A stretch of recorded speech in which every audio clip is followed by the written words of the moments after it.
Gracias.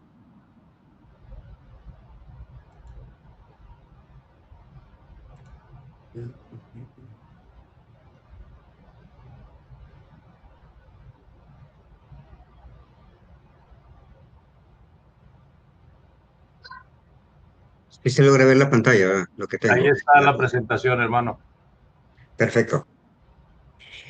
Gracias, amados hermanos, por permitirme llegar aquí a ustedes con el Salmo número 70. Disculpe que no enciende la cámara, pero tengo muy mala conexión, así que si llegara a caer, pues me confirma.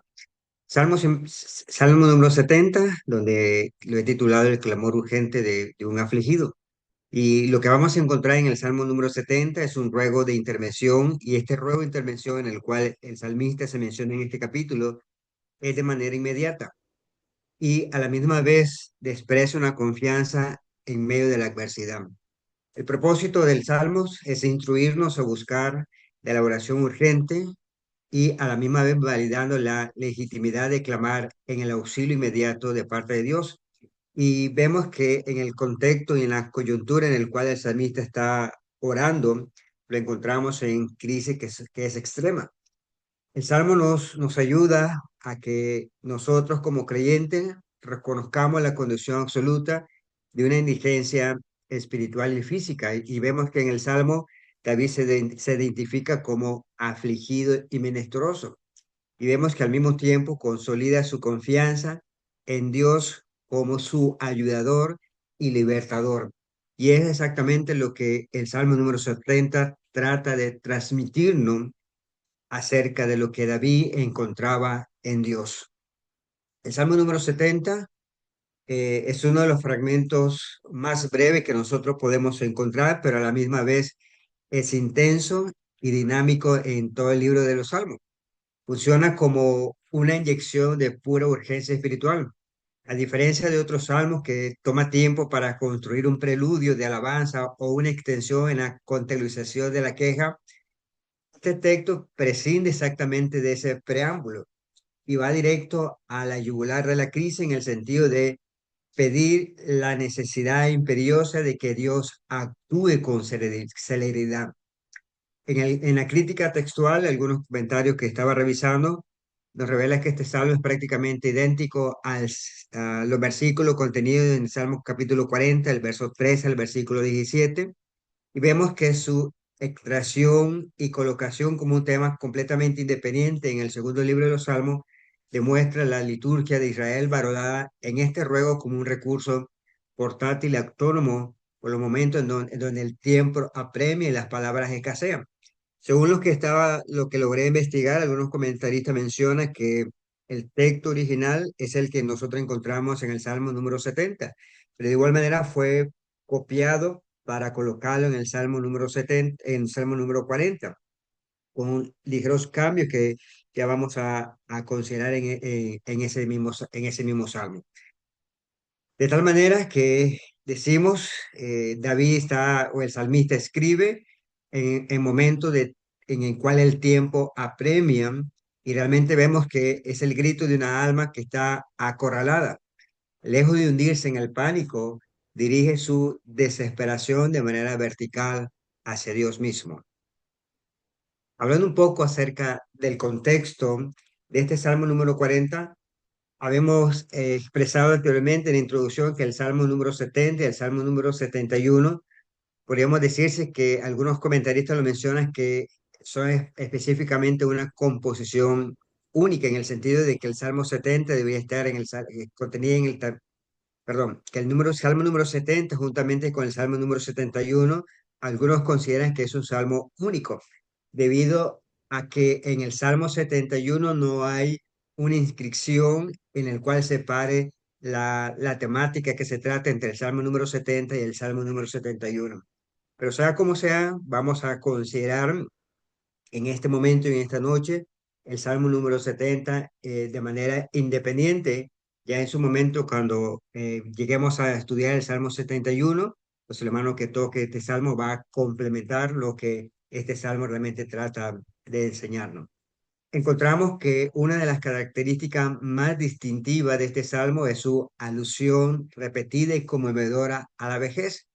presentándola como una etapa de triunfo, como en el Salmo 92, pero vemos que lo presentan como un periodo de vulnerabilidad y temor al abandono divino.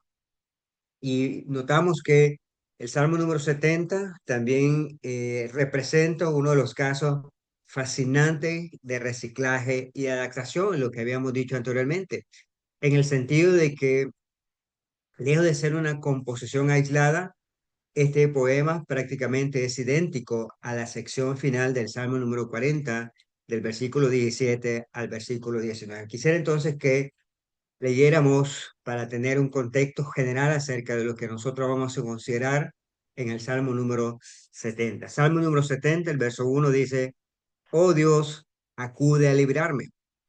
Apresúrate, oh Dios, a socorrerme. Sean avergonzados y confundidos los que buscan mi vida. Sean vuelto hasta atrás, perdón, sean vuelto atrás y avergonzados los que mi mal desea. Sean vueltos atrás en pago de su afrenta hecha. Los que dicen, ah, gócense y alégrense en ti todos los que te buscan.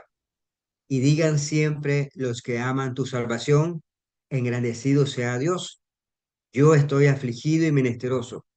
Apresúrate a mí, oh Dios, ayuda mía y mi libertador eres tú. Oh Jehová, no te detenga. Ahora quisiera invitarles que consideráramos y leyéramos la sección que decía anteriormente en el Salmo número 40, el verso 13 al versículo 19, y aquí encontramos una duplicación, digamos decir, de manera intencional, pero vemos que ofrece valiosas perspectivas en el punto de vista de la lección que queremos considerar. Salmo número 40, verso 13 al versículo 17, dice de esta manera: Quieras, oh Jehová, librarme. Jehová, apresúrate a socorrerme. Sean avergonzados y confundidos aún a los que buscan mi vida para destruirla. Vuelvan atrás y avergüéncense los que mi mal desean. Sean asolados en paga de su afrenta los que dicen, Ea, Ea.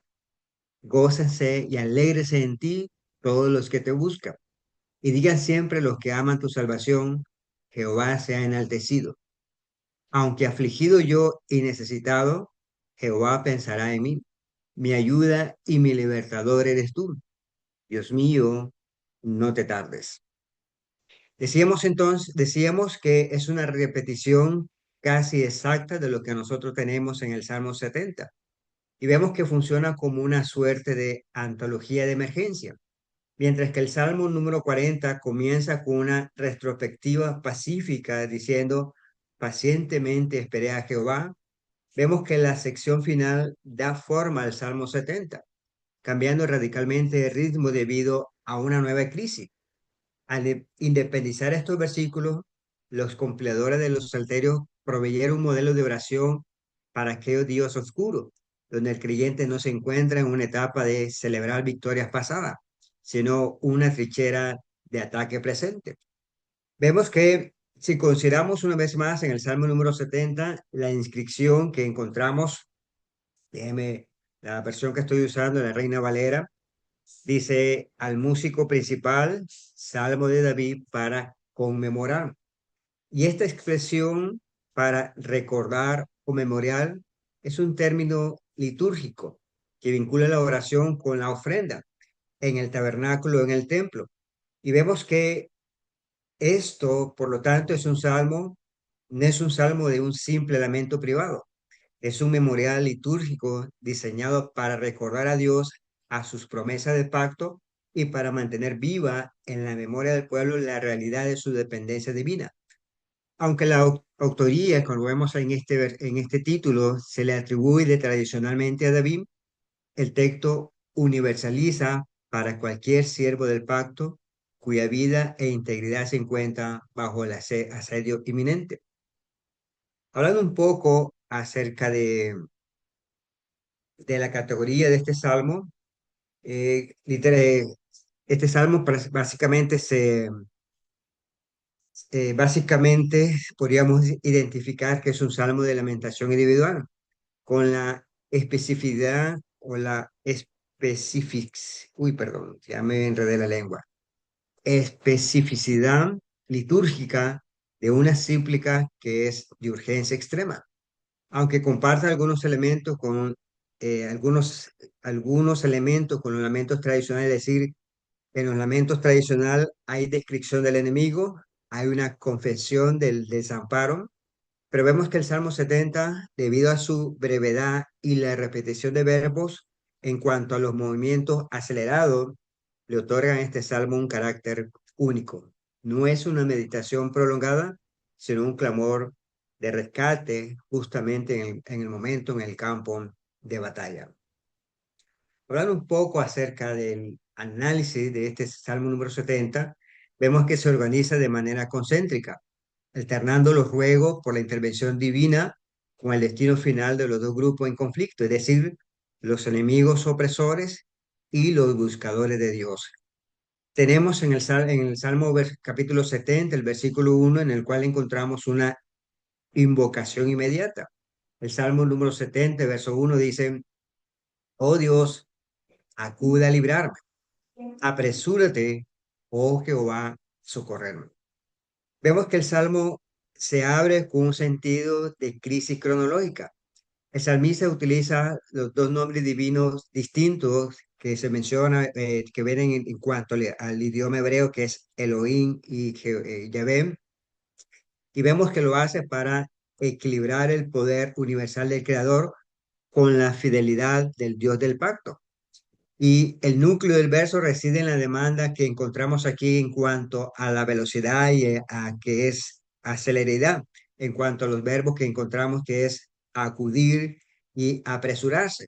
Y esto indica que si hubiese un retraso de parte de la respuesta divina, significaría la destrucción del que está orando. Y vemos que en la oración misma no se discute el si Dios le salvará, sino lo que está demandando es el cuándo. Y es ahí donde encontramos una invocación de manera inmediata. Cuando llegamos al versículo 2 y el versículo 3, encontramos lo que sería el núcleo en cuanto a la petición de una vindicación contra los opresores. Versículos 2 y 3 dice, sean avergonzados y confundidos los que buscan mi vida. Sean vueltos atrás y avergonzados los que mi mal desean. Sean vueltos atrás a causa de su vergüenza los que dicen, ajá, ajá.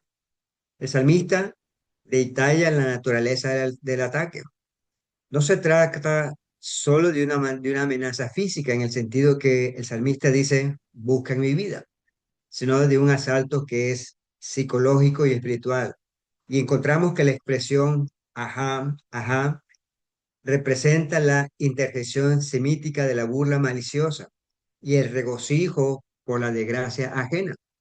Los enemigos están celebrando de manera anticipada la caída del justo. Y encontramos la petición del salmista no nace de un deseo de venganza personal ciega, sino del ordenamiento de la justicia divina. Pide que lo propio que intentan lanzar sobre él se devuelva sobre su propio rostro, neutralizando de esa manera la malicia de quienes le atacan. Cuando llegamos al versículo 4 encontramos que David hace una petición por la congregación. Y en el versículo 4 dice, regocíjense y alégrense en ti todos los que te buscan. Y digan siempre los que aman tu salvación, engrandecido sea Dios. Y encontramos que este punto, podríamos decir que produce un giro completamente extraordinario. En medio de esa angustia que es de manera claustrofóbica, el salmista ensancha su perspectiva para incluir a todo el pueblo. Construye un contraste completamente perfecto entre sus perseguidores y los fieles. Mientras los impíos buscan la ruina, el salmista menciona el contraste inmediato en el que es los justos buscan a Dios. Mientras los enemigos están gritándole, ajá, ajá, los redimidos proclaman continuamente, engrandecido sea Dios. Y encontramos aquí la liberación del individuo sufriente no ocurre en el aislamiento. Vemos que tiene un sentido corporativo o congregacional o de comunidad, si podríamos usar esta palabra, Y encontramos que el salmista funcionará como un argumento público en el cual va a renovar el gozo y la adoración de toda la congregación. Cuando llegamos al versículo 5, el salmista expresa la confesión de indigencia y declaración de confianza. Verso 5 dice, yo estoy afligido y menesteroso. Apresúrate a mí, oh Dios. Mi ayuda y mi libertador eres tú. Oh Jehová, no te detenga. El Salmo cierra regresando a la realidad, que es la que había iniciado en el versículo 1 en cuanto a la crisis presente, pero con un marco completamente reformulado. El salmista se describe como afligido y menesteroso. Y estos términos que en el Antiguo Testamento se designa a personas que carecen de recursos propios, de influencia social y de defensa legal, a alguien cuyo único recurso disponible es la intervención directa del rey. Y esta confesión de absoluta pobreza no es un lamento de autocompasión, sino la base legal de su apelación. Debido a que no tiene a nadie más, Dios está obligado por su carácter propio a actuar. El Salmo concluye con una afirmación de identidad divina en el cual el salmista dice, mi ayuda y mi libertador eres tú. Y es un eco del versículo 1 en el cual invitaba diciendo a no te detengas. Quisiera invitarles, una vez haber considerado lo que el Salmo 70 nos enseña acerca de las lecciones que el Salmo número 70 tiene para nosotros. Primera lección que podemos encontrar de este Salmo es la legitimidad de la urgencia en la comunión con Dios. Y eso lo notamos en el Salmo 70, verso 1 y el versículo 5. El verso 1 dice, oh Dios, cuida librarme. Apresúrate, oh Dios, socorrerme. Verso 5, yo estoy afligido y menesteroso. Apresúrate a mí, oh Dios. Ayuda mía y mi libertador eres tú. Oh Jehová, no te detenga. A menudo se nos enseña que la paciencia es la única virtud aceptable en la vida de oración. Pero encontramos que el Salmo 70 equilibra esta perspectiva al demostrarnos que Dios no se ofende ante nuestra desesperación. Expresarle a Dios que nos sentimos al límite de nuestra fuerza y rogarle que se apresure es un acto de honestidad brutal y de una fe genuina. La urgencia no denota la falta de sumisión, sino reconocimiento realista de nuestra fragilidad humana ante crisis que demandan una intervención de manera inmediata. Y esto nos recuerda lo que encontramos en Hebreos capítulo 4, el versículo 16. Acerquémonos pues confiadamente al trono de la gracia para alcanzar misericordia y hallar gracia para el oportuno socorro. Que nos exhorta a los creyentes a que nos acerquemos con confianza al trono de la gracia para obtener misericordia y hallar gracia. Y esto es con el fin de para el oportuno socorro, es decir, gracia que ayuda justo a tiempo. De igual manera, en Lucas capítulo 18, verso 7, el versículo 8 dice, ¿acaso Dios no hará justicia a sus escogidos que claman a Él día y noche? ¿Se tardará en responderle? Os digo que pronto les hará justicia, pero cuando venga el Hijo del Hombre, hallará fe en la tierra.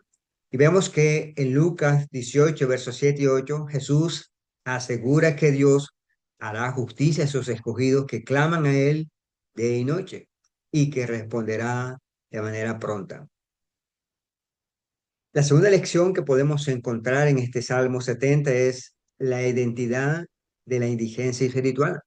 En el Salmo 70, el salmista empieza diciendo, yo estoy afligido y menesteroso. Y el texto nos confronta con la necesidad de asumir nuestra verdadera posición ante el Creador.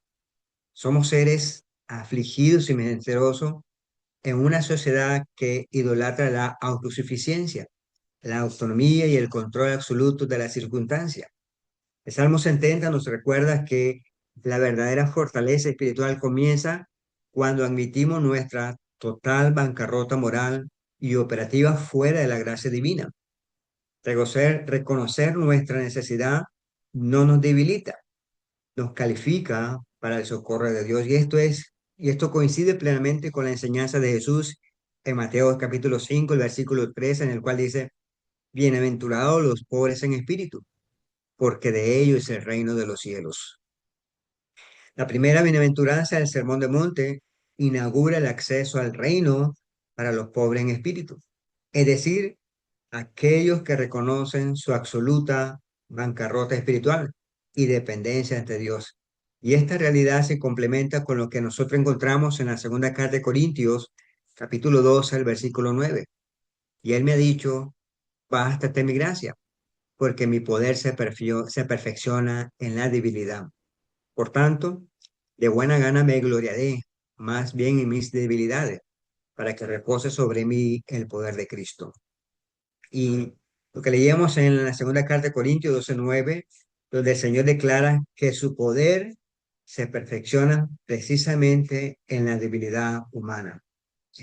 La tercera lección que podemos encontrar en el Salmo número 70 es el cambio de la narrativa en la prueba.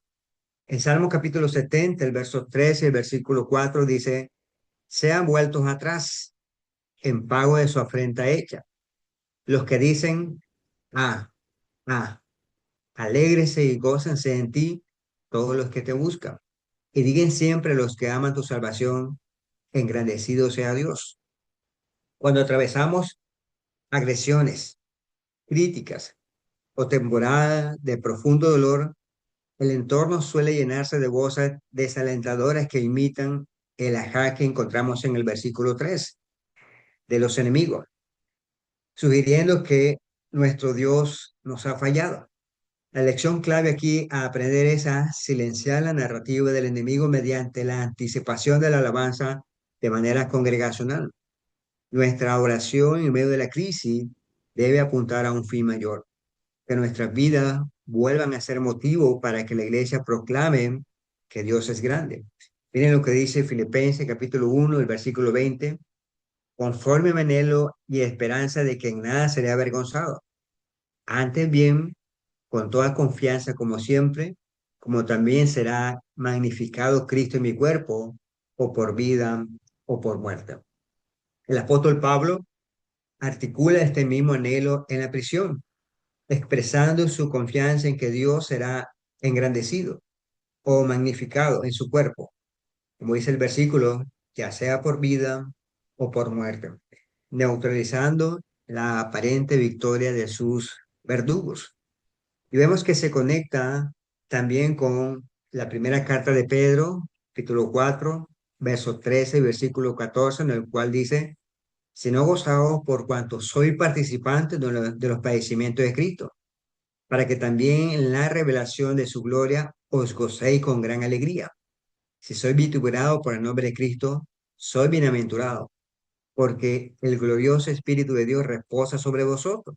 Ciertamente, de parte de ellos, Él es blasfemado, pero por vosotros es glorificado. Aquí encontramos que el apóstol Pablo nos indica que el vituperio y el insulto humano por causa de la fe se transforma en un catalizador de gozo congregacional y gloria divina, y de esa manera glorificamos al nombre de nuestro Dios. También, amados hermanos, en el Salmo número 70 vemos a Cristo en el eje del Salmo. Y lo primero que notamos es el varón de dolores, afligido y menesteroso. En el Salmo número 70, en el versículo 5, en la primera oración de este Salmo, el salmista dice, yo estoy afligido y menesteroso. Y encontramos que el Salmo número 70 encuentra su encarnación perfecta en la experiencia humillante de Jesucristo. Aunque él era rico, por amor a nosotros se hizo pobre. Mira lo que dice la segunda carta de Corintios 8:9. Porque ya conocéis la gracia de nuestro Señor Jesucristo, que por amor a vosotros se hizo pobre, siendo rico, para que vosotros con su pobreza fueseis enriquecidos. Y aquí encontramos que él era rico, pero por amor a nosotros se hizo pobre, asumiendo plenamente la condición de afligido y menesteroso. En el huerto de Getsemaní, bajo el peso de la copa de juicio y el experimento y experimentando una angustia que lo llevaba hasta la muerte, Jesús se dirigió al Padre en oración ferviente con fuertes clamores y lágrimas. Dice el versículo en Hebreos capítulo 5, el versículo 7, y Cristo, en los días de su carne, ofreciendo ruegos y súplicas con gran clamor y lágrima al que le podía librar de la muerte, fue oído a causa de su temor reverente. Y lo que nos manifiesta Hebreos es viviendo en carne propia la tensión de la urgencia y el desamparo que que este poema del Salmo 70 nos describe. Lo que también vemos en el Salmo 70, en el cual Cristo también se refleja en este salmo, es el escarnio del ajá en en la colina del Calvario. Salmo capítulo 70, el verso 2 y el versículo 3. El salmista mencionaba diciendo, sean avergonzados y confundidos los que buscan mi vida, sean vueltos atrás y avergonzados los que mi mal desean, sean vueltos atrás en pago de esa ofrenda hecha, los que dicen, ah. Nosotros vemos la escena descrita en estos dos versículos y vemos que se proyecta con una precisión sobre los eventos de la crucifixión. Nos vamos a a los soldados romanos, los transeúntes que iban hacia Jerusalén, los principales sacerdotes que se pararon ante la ante la cruz de nuestro Señor Jesucristo y emitieron el equivalente exacto al desprecio del salmista, al menear sus cabezas y decir, tú que derribas el templo, sálvate a ti mismo. A otro salvó, a sí mismo no se puede salvar. Vemos que la humanidad caída ejecutó el ajá definitivo contra el justo por excelencia. Y encontramos que Cristo soportó la vergüenza de la derrota aparente para que nosotros fuéramos librados de la confusión eterna. La siguiente lección que nosotros vemos en el Salmo número 70, en el cual se refleja nuestro Señor Jesucristo, es que el libertador no se detuvo. Nosotros leíamos el Salmo número 70, encontramos la oración del salmista diciendo, oh Dios, acude a librarme. Apresúrate, oh Dios, a socorrerme. Y cuando leemos el versículo 5, la segunda oración de este salmo dice, apresúrate a mí, oh Dios. Encontramos que la petición del salmista es, oh Dios, no te detenga. Y vemos que esta oración fue respondida de manera gloriosa en la obra redentora de Cristo. Dios no detuvo su plan de salvación, ni aún antes de la muerte de su hijo, perdón. Al levantar a Jesús de entre los muertos, el Padre transformó el escenario de la burla en el momento de victoria o en el monumento de victoria. Hoy en día, Cristo es nuestra ayuda y nuestro libertador definitivo. En él, el clamor del Salmo 70 se convierte en una certeza de que el rescate final del creyente está garantizado. Y cuando nosotros revisamos en el día de Pentecostés, el apóstol Pedro ofrece la primera interpretación inspirada de la resurrección. Y vemos que está utilizando de manera audaz la metáfora tomada del mundo de la biología y los dolores de parto, cuando dice en Hechos 2:24, al cual Dios levantó, suelto los dolores de la muerte, por cuanto era imposible que fuese retenida por ella. Y aquí la expresión dolores de muerte, según el texto griego, la palabra traducida como dolores, se refiere específicamente a los dolores de parto. Al usar este término, Lucas, que registró el discurso de Pedro, introduce la ironía poética profunda. La tumba fue una bóveda de olvido, perdón, la tumba no fue la bóveda de olvido definitivo, sino ese vientre materno. La muerte retuvo el cuerpo del justo sufriente, pero entró en una labor de parto espiritual, en el cual se vio obligado a contraerse y abrirse porque no tenían la capacidad biológica ni espiritual de dirigir al autor de la vida. La resurrección fue, por tanto, el nacimiento de Cristo de entre los muertos. Y viene también lo que dice en cuanto a en cuanto a la imposibilidad legal y moral, por lo cual dice, por cuanto era imposible que fuese retenida por ella. El apóstol Pedro afirma que era imposible que la muerte lo recibiera. Esta imposibilidad no fue un mero capricho de poder, sino una necesidad de la justicia divina. Y notamos que debido a que Jesús vivió una vida de perfecta obediencia activa y carecía de pecado, la muerte cometió una ilegalidad al reclamarlo. El Seol no tenía ningún derecho legal de retención sobre el Santo Israel. Retenerlo había significado la quiebra de la justicia de Dios. Por lo tanto, en la presura del Salmo 70 haya su respuesta aquí. Dios actuó con velocidad legal para vindicar a su Hijo. El autor de los Hebreos, en Hebreos capítulo 2, verso 14, versículo 15, dice de esta manera así que por cuanto los hijos participaron de carne y sangre, él también participó de lo mismo, para destruir por medio de la muerte al que tenía el imperio de la muerte, esto es, al diablo, y librar a todos los que por el temor de la muerte estaban durante toda la vida sujetos a servidumbre. El autor de los Hebreos aborda la cristología desde una perspectiva de guerra espiritual y liberación legal, conectando directamente la encarnación con la derrota del adversario. Y el texto nos enseña que para destruir al que tenía el imperio de la muerte, Cristo tuvo que participar de carne y sangre. Esto configura la mayor paradoja de la historia de la salvación. Jesús asumió un cuerpo mortal para poder morir y usó esa misma muerte para matar a la muerte. Satanás consideraba que la cruz era una victoria definitiva, el momento cumbre donde silenciaba al heredero. Sin embargo, la cruz fue la cruz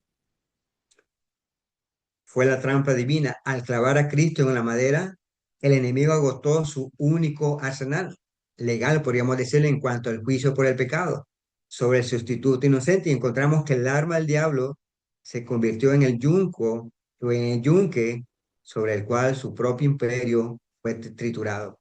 El verbo traducido como destruir, que no significa aniquilar la existencia del enemigo en ese instante, sino dejar sin efecto, neutralizar, invalidar o desarmar legalmente. El imperio de la muerte se basaba en la ley del pecado. Al pagar Cristo la deuda de los afligidos y menesterosos, Satanás se queda sin base legal para acusar o retener a los creyentes. Su autoridad ha sido revocada. El versículo 15 de Hebreos capítulo 2 define la verdadera indigencia humana, el miedo a la muerte. El ser humano pasa su vida bajo una esclavitud psicológica inconsciente, condicionando sus decisiones por el temor del fin de su existencia biológica. El ajá de los enemigos del salmista se alimenta de ese miedo humano al fracaso y a la extinción. Al resucitar Cristo, quita el aguijón de la muerte, transforma el sepulcro de un callejón sin salida a una antesala de gloria. Los que aman su salvación ya no sirven al temor, ahora sirven a la libertad de los hijos de Dios. Quisiera, amados hermanos, concluir este maravilloso y excelente salmo en el cual el Salmo 70 nos ofrece, podríamos decir, un mapa de navegación espiritual para los momentos de máxima presión, enseñándonos que la brevedad de una oración no disminuye su profundidad. Este salmo desmantela las oraciones que posiblemente pueden ser pretenciosas y formales, recordándonos que el corazón de la piedad radica en un reconocimiento sincero de nuestra propia vulnerabilidad y de la soberanía absoluta de Dios. Al cerrar este estudio aprendemos que el creyente nunca debe temer presentarse a Dios con la mano vacía y al mismo tiempo en contra, y con el tiempo en contra. El grito de desespero del afligido no se pierde en el vacío, asciende como un memorial delante del trono celestial, asegurando que aquel que es nuestro ayudador acudirá a nuestro encuentro y cambiará nuestro lamento en un canto de alabanza congregacional. Gracias, amados hermanos, por permitirme llegar ante ustedes y que el Señor les bendiga y les guarde.